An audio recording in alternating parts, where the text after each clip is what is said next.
J'ai fait le choix d'être footballeur depuis mon enfance. À l'âge de 5 ans déjà, je jouais au football. J'ai eu assez de talent pour bien jouer au football et c'est devenu mon métier.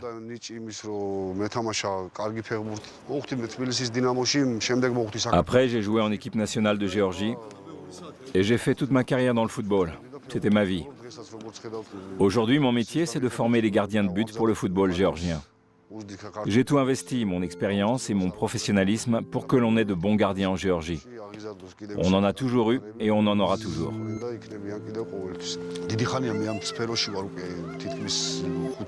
Cela fait 5 ou 6 ans que je travaille avec les enfants et je m'y suis habitué.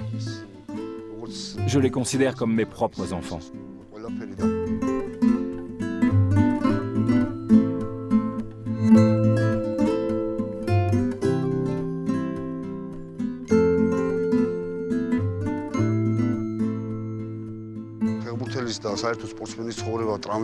Vous savez que le footballeur et les sportifs en général ont souvent des blessures. Moi aussi, j'ai été dans cette situation. J'ai souvent eu des traumas. J'ai été obligé d'arrêter ma carrière.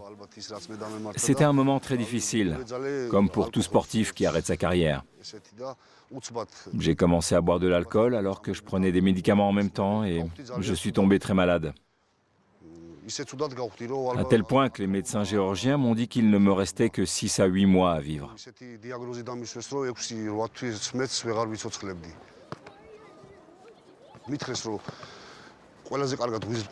On m'avait dit que les meilleurs soins médicaux pour tout ce qui concerne le foie se trouvaient en France.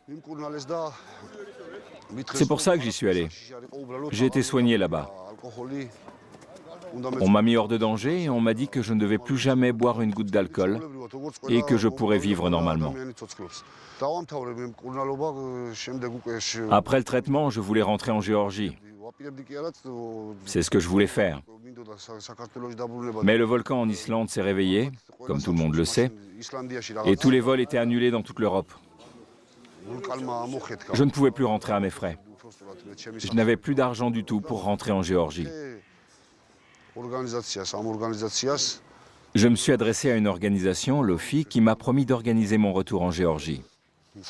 Cela a pris à peu près 2 ou 3 semaines pour tout préparer, acheter le billet d'avion et régler toutes les questions administratives.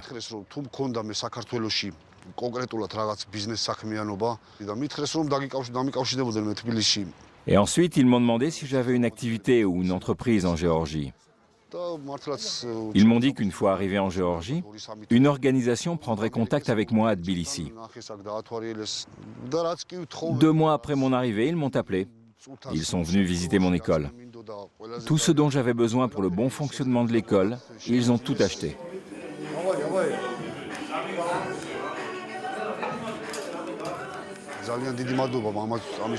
Je remercie beaucoup l'OFI pour l'aide psychologique. J'ai retrouvé une force incroyable. Je peux dire une chose, je suis né une 2e fois. J'ai 40 ans dans 2 semaines et je me sens comme un jeune garçon. Et ça, c'est grâce à eux.